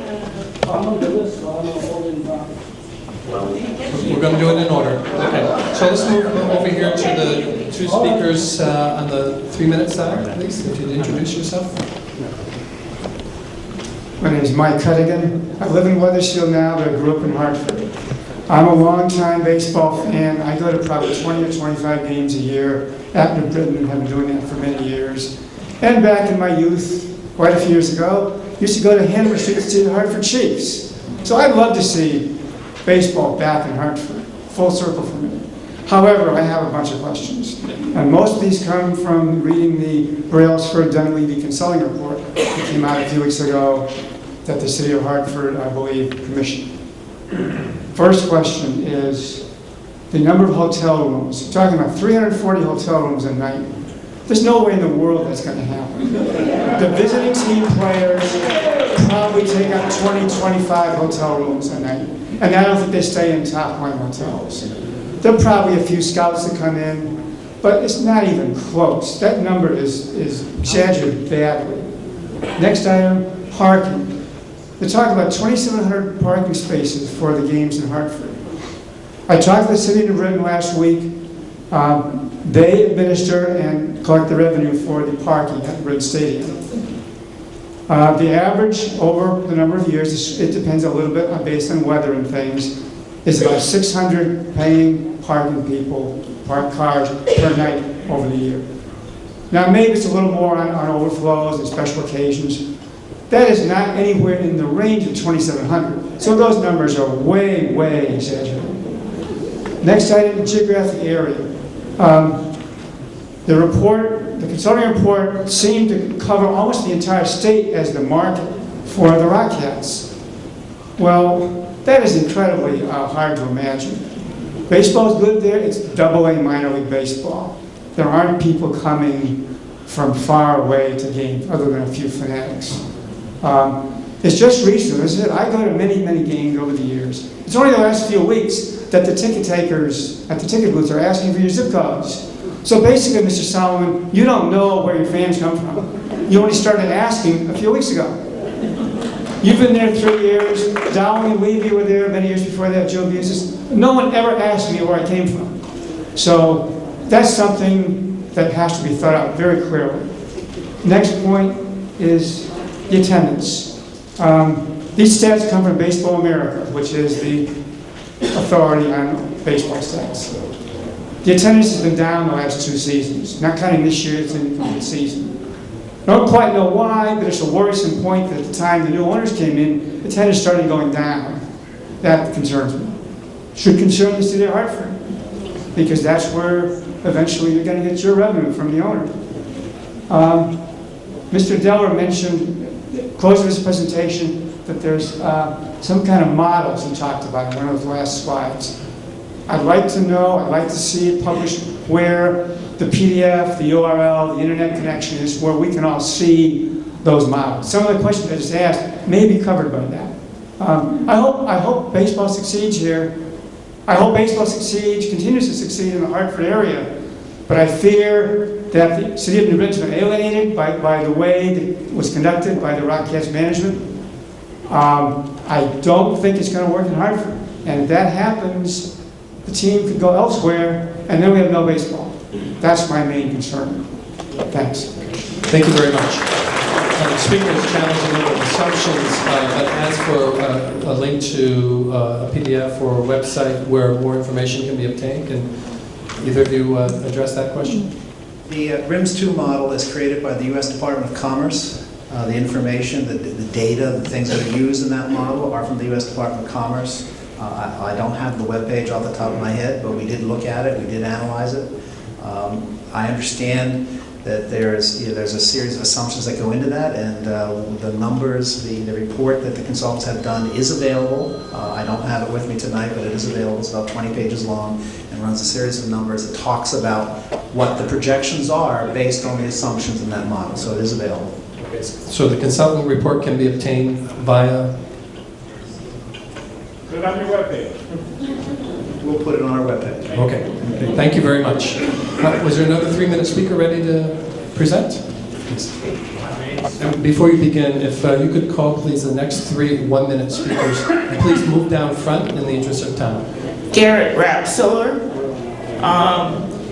I think it's David Yanis. Garrett and I currently live at 410 Asylum Street. Okay, thank you. Understand that the nature of business, you need to keep things private. Just say when we do announce a deal, don't announce it as a done deal until we do have public input on such a large project.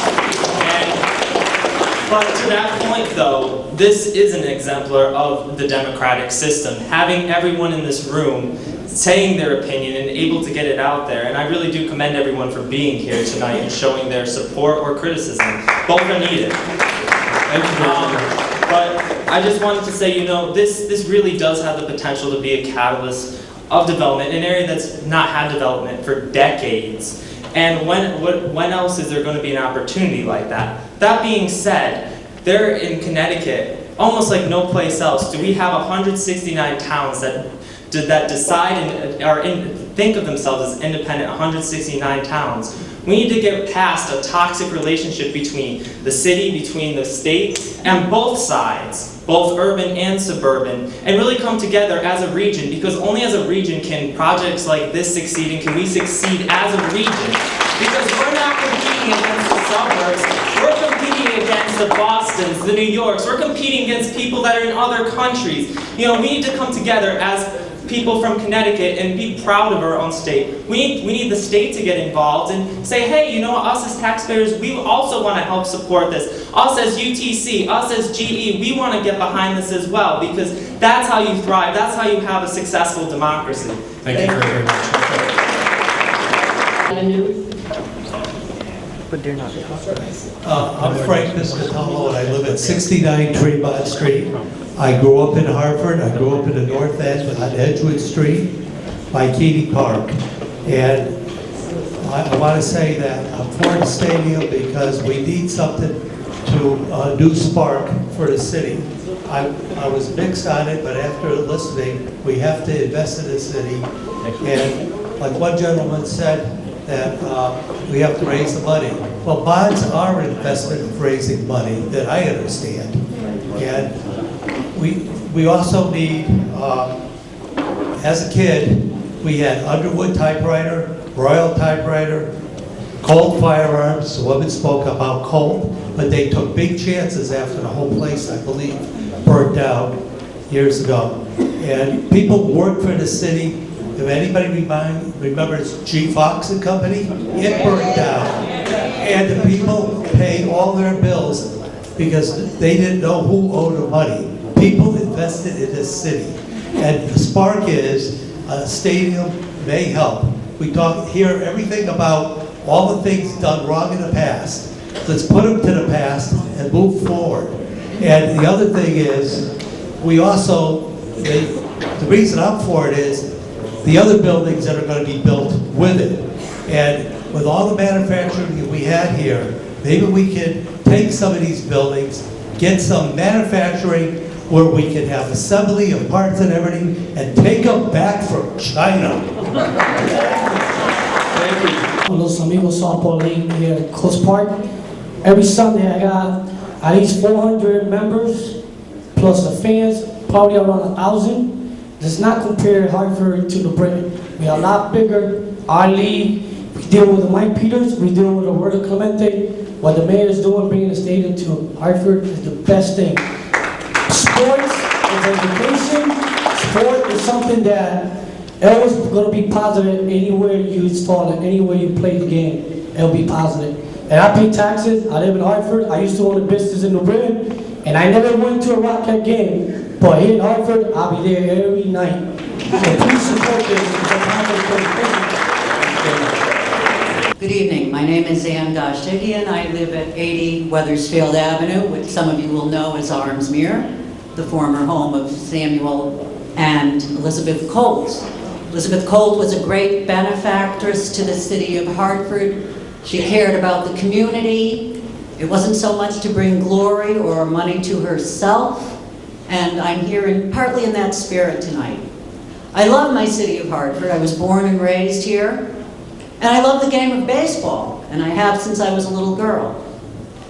But I have to say that I don't want 1 cent of the taxpayers of Hartford's money to be spent on what is still a speculative venture. I don't think we can afford to do that. And I am concerned when I see numbers earlier about the median income of people in the metro Hartford area as being $86,000. I'm a Hartford resident. I'm not concerned with what people in the metro area make. And I would say the median income of a Hartford resident is maybe 1/3 of that. And these are the people that I'm concerned about, and they're the people that I care about. Because like another person said earlier, I see people out on the streets every day. One of my jobs is I'm a professional speaker for Hands on Hartford and Faces of Homelessness. And I'm very connected to the homeless in this city. And there are many, many needs besides the homeless. There's the schools, which we know have problems. The roads are atrocious. They're minefields, city streets. As we all know, has anybody bottomed out their car yet? We need affordable, and when I say affordable housing, I don't mean a 1-bedroom loft on Front Street that goes for $2,000 a month. That's not affordable housing for the people who live in this city. I would love to see the stadium. I would love it, Mr. Solomon, if I thought that you were having more financial input into the building of the stadium. Nothing against you, sir. Or if corporate sponsors and private sponsors wanted to pay for it. But again, I want to say, please, not 1 cent of taxpayer money. And I think I have another minute left. So I'm going to give you a little musical interlude, and I hope you take it in the spirit in which it's given. I'm not much of a singer, but here it goes. Take us out of the ball game. Let's get out of the park. Don't feed us peanuts and Cracker Jack. Not until Hartford is back in the black. So let's give the boot to the Rockets. If they don't win, it's a shame. For it's 1, 2, 3 strikes, we're out of the old ball game.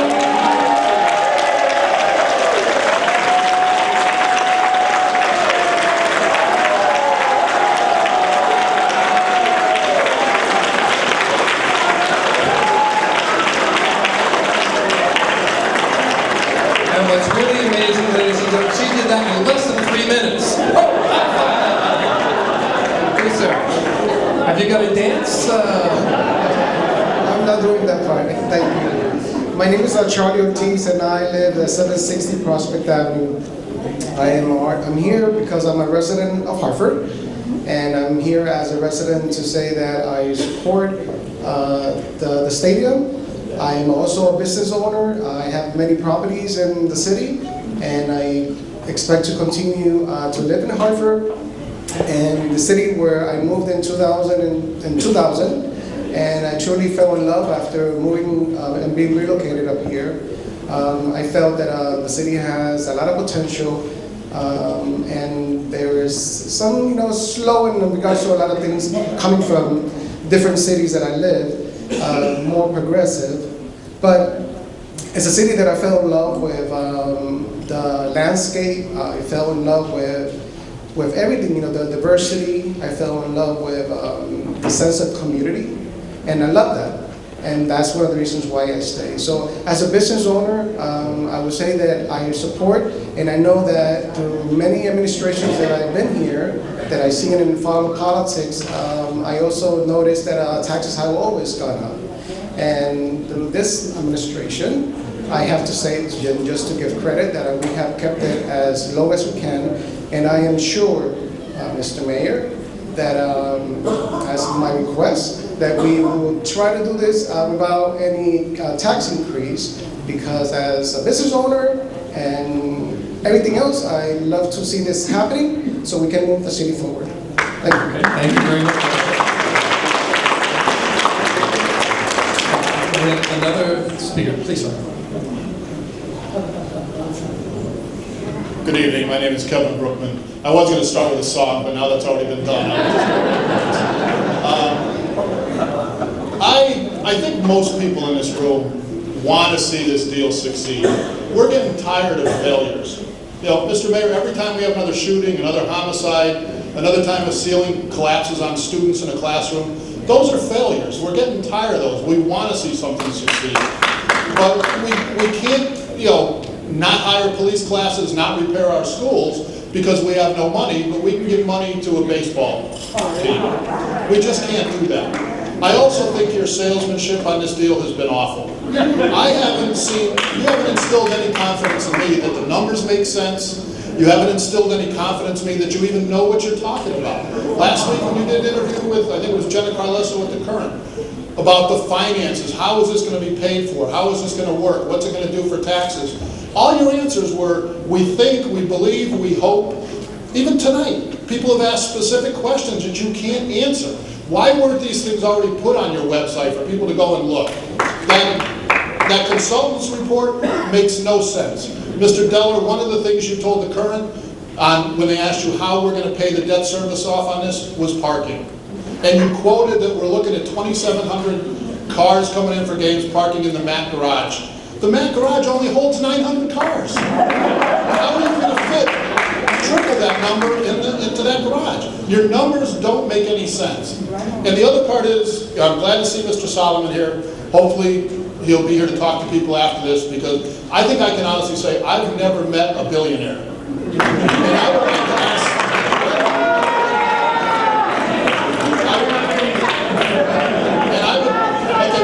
while you're standing, let me just make my point.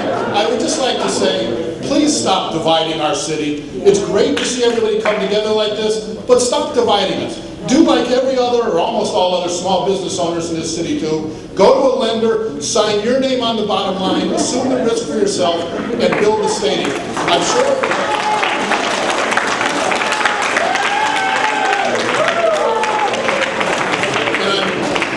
My final point is, I'm sure if you're paying for it out of your personal money, it's going to be a lot less than $60 million to build it. And the mayor probably won't want to stop. Thank you very much. Mr. Mayor, prepared to respond to anything that's been said in the last 3 minutes. First of all, I hope that all of us can come together to realize the vision of Downtown North. As I explained at the beginning, is a much broader vision than just the stadium. And if that happens, I would like to have the young lady come back and sing the national anthem on opening night. Good job singing. I just want to say that I would like to think, again, we need to focus on optimism, and we need to learn from other cities that have done this and have done this successfully. Dayton and other cities, Louisville, Kentucky, some cities in upstate New York. There's a lot of cities that have done this successfully. And I think that what we're trying to do is the fact that we listen to folks and we incorporate thinking, because this has been very fast-tracked, should not be held against us because we incorporate that thinking into doing the things that we're asked to do. We have been asked to shift the burden from the city of Hartford to the private sector by way of a partnership. We indicated at the beginning that we would do that. That we would have other financing options available to us, and we will explore those. So, you know, I think that we've tried to be responsive, but I really hope that, as I said, I've spoken to many, many people, and there's people that are in this room that feel one way. There's people here that are supportive, but there's a whole lot of people out there that are a lot more enthusiastic, and especially the youth, about having more things to do in the city. With respect, I just want to address the done deal statement, because I was on Face the State, and the issue then was whether the Ratcats had agreed to move to Hartford, whether there was a done deal, and I responded it was a done deal. In terms of them moving to Hartford and us, me at least as a mayor, agreeing to receive them in the city. But I was very clear from the first moment that this was subject to council approval, the legislative process. And this is part of the process of educating the public, answering to questions, and for us to find a way towards moving our city forward. Thank you. Good evening. My name is Fernando Betancourt. I'm a resident at 6 Park Terrace in Hartford. And I would like to mention only one thing in terms that have nothing to do with the development.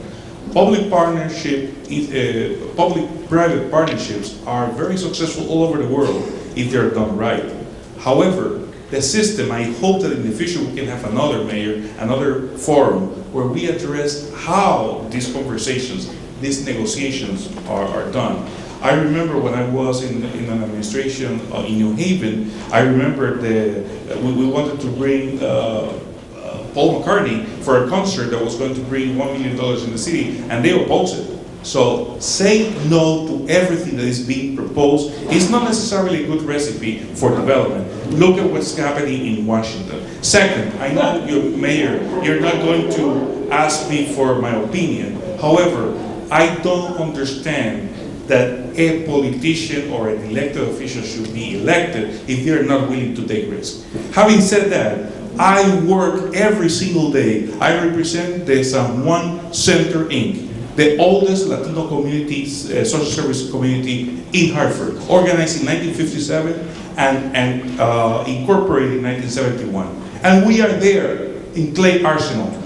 We are in front of the proposed stadium and market. And I say this, I am in favor of more development because that community has been neglected for more than 30 years, and it's about time that we demand jobs for our people, living wages, and decent conditions. So I'm in favor not only about the stadium, I'm in favor of the market, I'm in favor of housing. We demand to be a partner, and as such, we will organize our community in favor of a done deal, but the right way. Thank you. Yeah, 5 more speakers, if you could be as succinct, so that would be terrific. Thank you. Good evening. My name is Mark Lugozima. I'm unemployed. I live on Girard Avenue in Hartford.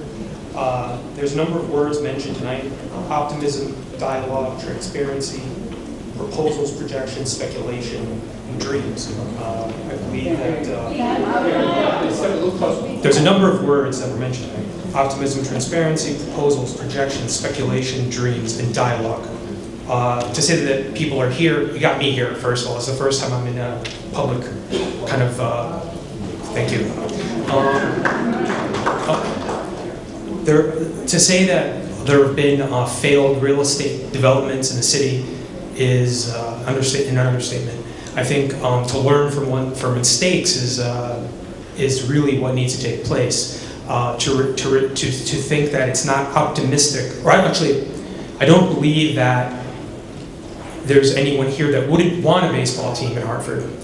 My opinion of the matter is that I don't know if this is the right time.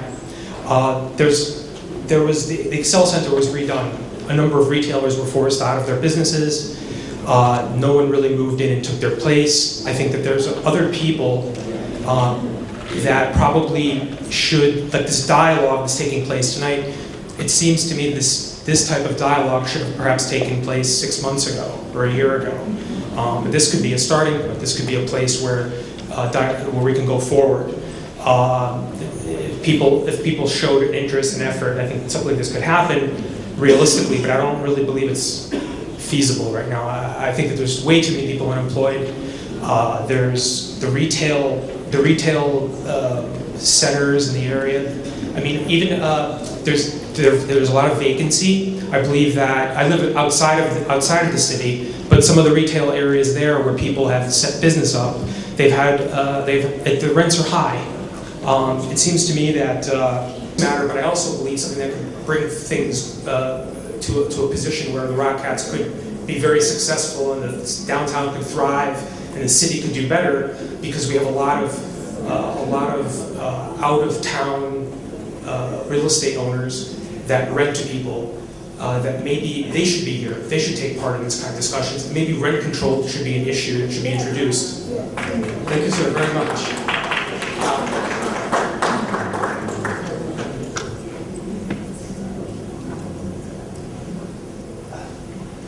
Hello, everyone from Hartford here. when we can look down at the suburbs that has all the money and the big paying jobs that's forced their way into the city of Hartford. You can't even get out because they're coming in. I don't like subsidizing a baseball from billionaire people. I'm a taxpayer, so are you folks. What we need is affordable housing, and we need a supermarket. I plan to downsize. I live on Newton Street. I lived in Hartford. I'm 86 years old, lived in Hartford all my life.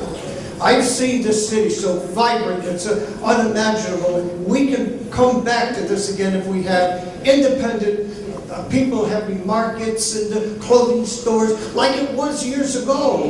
There's a lot of people here with small businesses. And just to read a little article here from those stores, it would be full-time, 365-day-a-year jobs, not on a ball field. And it's nicer that we need to throw nice apartments, street-level retail, and you got yourself a good thing. Oh, but no. Instead, we find out that Hartford City Hall officials will get free skybox seats, free tickets, and what do the people of Hartford get? Seasonal jobs and higher taxes.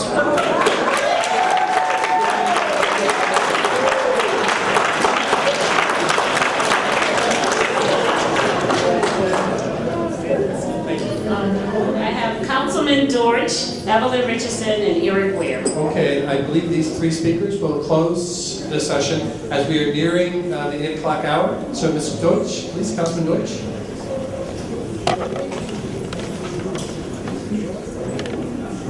Would the other two speakers please make your way to the front if you are still in the room?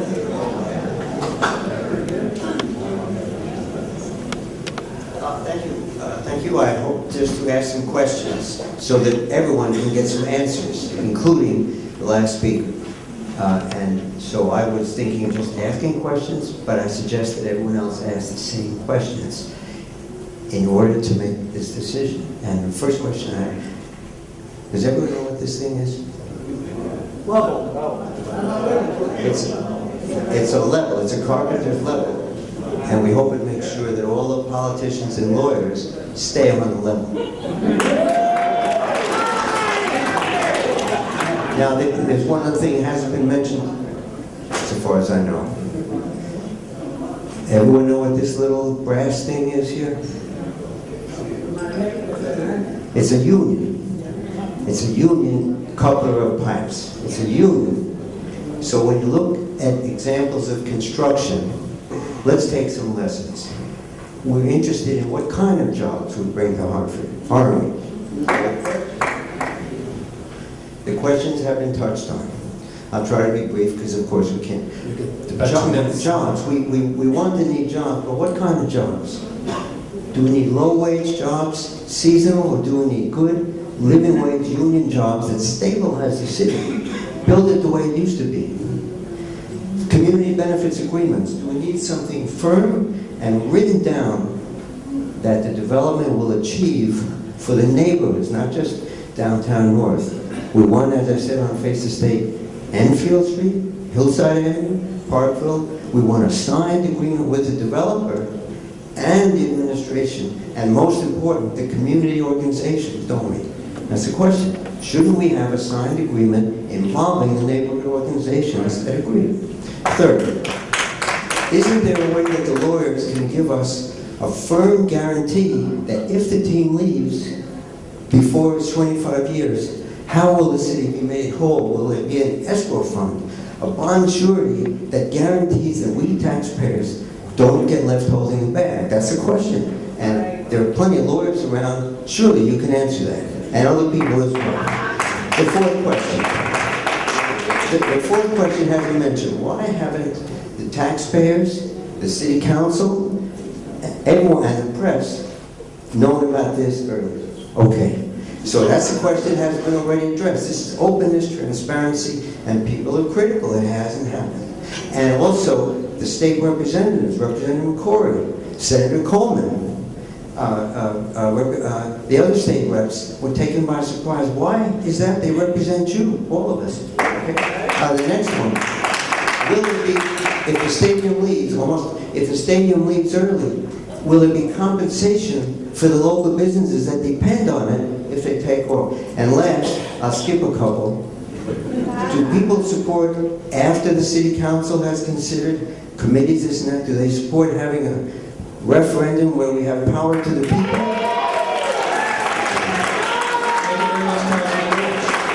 I believe we have a couple more speakers to close.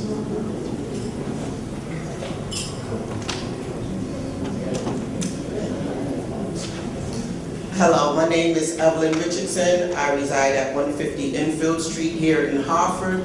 I live in the north end of Hartford, specifically the northeast community.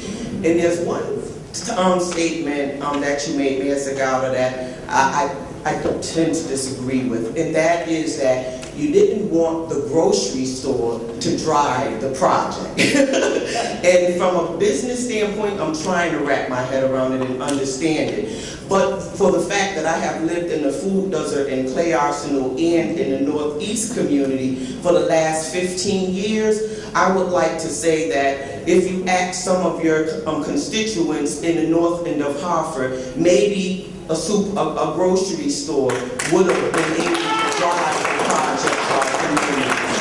With that being said, I would like to say that I met Josh. He's a nice guy, but I don't agree with people just simply because they're nice. But I would like to see the baseball field be successful in Hartford.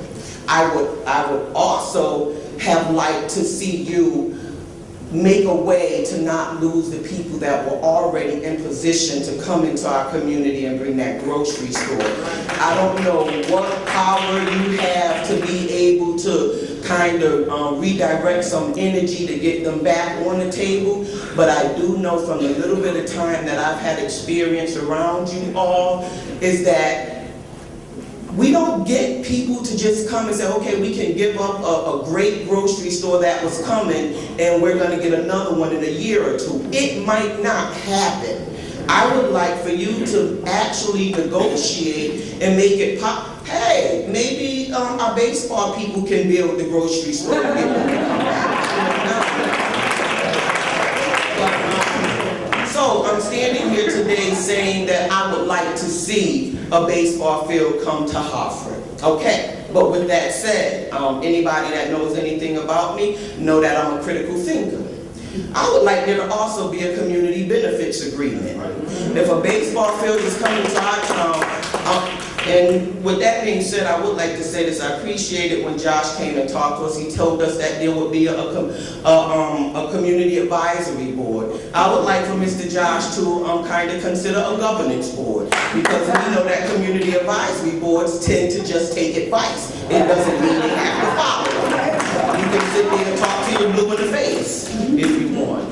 A living wage, very important, and I spoke to Josh and what was the other man's name? I forget, but I spoke to him about it, and I use an example of myself. I live beneath the poverty level. I have 3 children still at home. By the grace of God, I got 4 adults through school, college, and taking care of their own family, and guess what? They ran out of Hartford.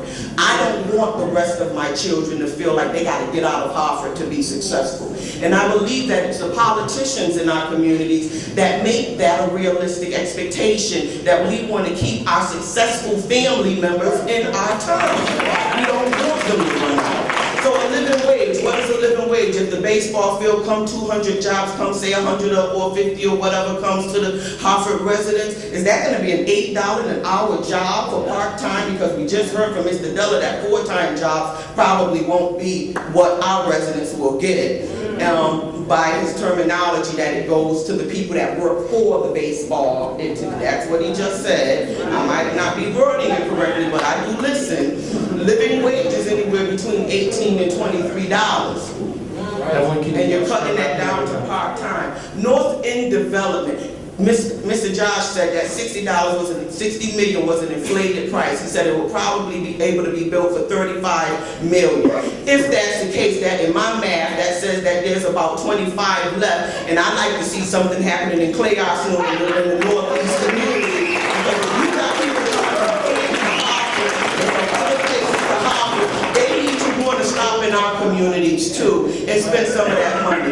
Another thing, Capital Prep was built and they have uniforms. There's a uniform shop right there on Albany Avenue, but they send their money, they send their orders out to Philadelphia. Make sure that when these people come, that the contracts are given to local organizations. That's right down the street from this baseball field. I'm from Capital Prep, which is next to the baseball field. They're being foreclosed on because they can't pay their taxes, but they can't make any money at Capital Prep, which is right down the street. Where those that money is going out to Pennsylvania, and the place that's foreclosed on is right down the street where they're taxpayers. Come on now. Thank you very much. The mayor will close in 2 minutes to reflect on some of the final questions and statements that have been offered, but we have time for one more 3-minute presentation. Wow, good evening everyone. Good evening. My name is Derek Ware. How can I follow that? Wow. Well, my questions are to, well, first of all, I wanted to let you know I'm a long-time resident of Hartford, North End, Cleveland Avenue, Edgewood Street, and I now currently live on Farmington Avenue.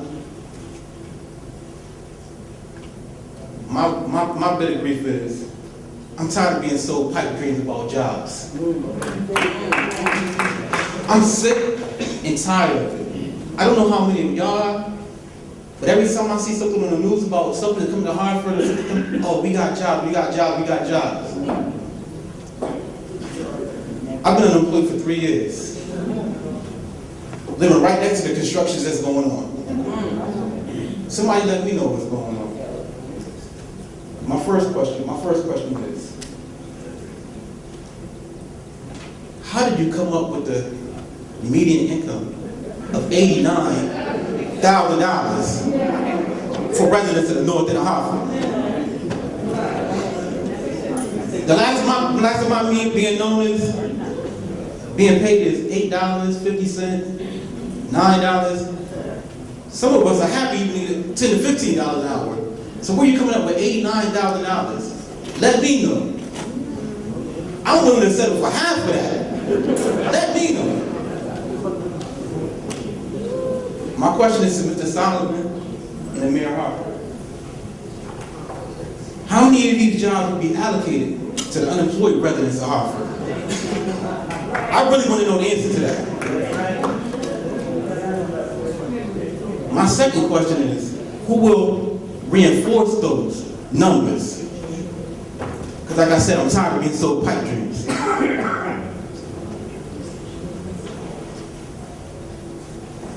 My third question to Mr. Solomon and to the Mayor of Hartford. How much money will the Minnesota Twins be putting in this project for Hartford, Connecticut? To my knowledge, they're the primary baseball team that the Rockcats are under, right? So how much money are they going to be bringing to Hartford for this? Nobody has told me none of that. And I really want to know before I leave up out of here.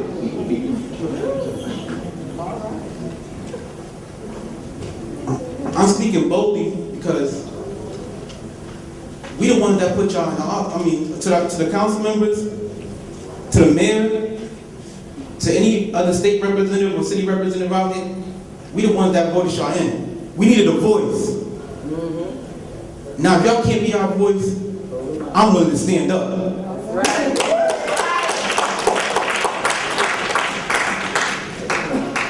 don't know how much time you've got about 10 seconds. 30 seconds. I'm just looking for something to happen, y'all. I'm here to look everybody dead in their face. Like my mother always said, dare to speak clearly and speak what you need to say. And I'm here to tell y'all, I'm still here waiting for my job. Still here. Mr. Solomon, I'm looking you dead in your face. I know hundreds out there. Mr. Cigar, I'm gonna look you in the face. I know hundreds of thousands out there still waiting for a job. We right here every day, walk by the city hall every day.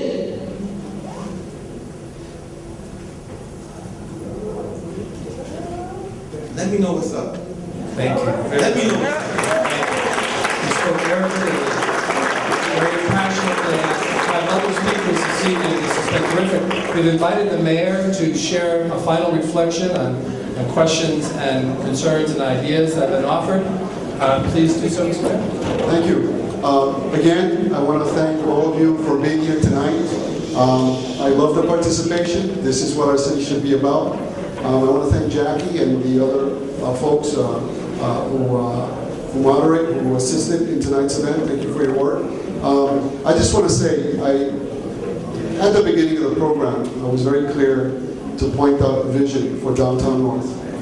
Doing nothing, and continuing nothing to happen there, as has happened in the last 30 years, is not going to create a single job. The whole purpose of seeking a proposal for a private-public partnership is to eliminate the burden on our community and try to reap the benefits of it. Is everyone going to get a job from a stadium or from developing downtown North? I guarantee you not. But I think that we cannot separate that from all the other things that are happening in our city. And I think that as we build 100 jobs here, 100 jobs here, we can get to the point that we as a city can be more productive and more successful. I look forward to continuing to have this conversation, working with the council and working with everyone. This is about, again, this is about having a clear plan and a clear vision for filling up that unused creative land in the midst of our city, connect our downtown to the north end. There's other projects going on, the Albany Avenue Streetscape, Weaver High, that's $100 million. Westbrook Village, Bowles Park, we're working hard on that. We just need to have activity all over the city, but we need to think about exploiting this opportunity that we have. There's a lot of land out there, it's vacant, and that's not creating any jobs. Thank you, Mr. Carroll. Thank you, everyone. Have a good night, and thank you so much. Thank you, one and all. Before you leave, I want to just point out a couple of things. First, thank you. The true character of this Hartford community has shown up tonight. Please indicate how you felt this forum went on the green sheet that's been provided. And please remember, July 21st, there'll be still another opportunity to have a conversation. Thank you all.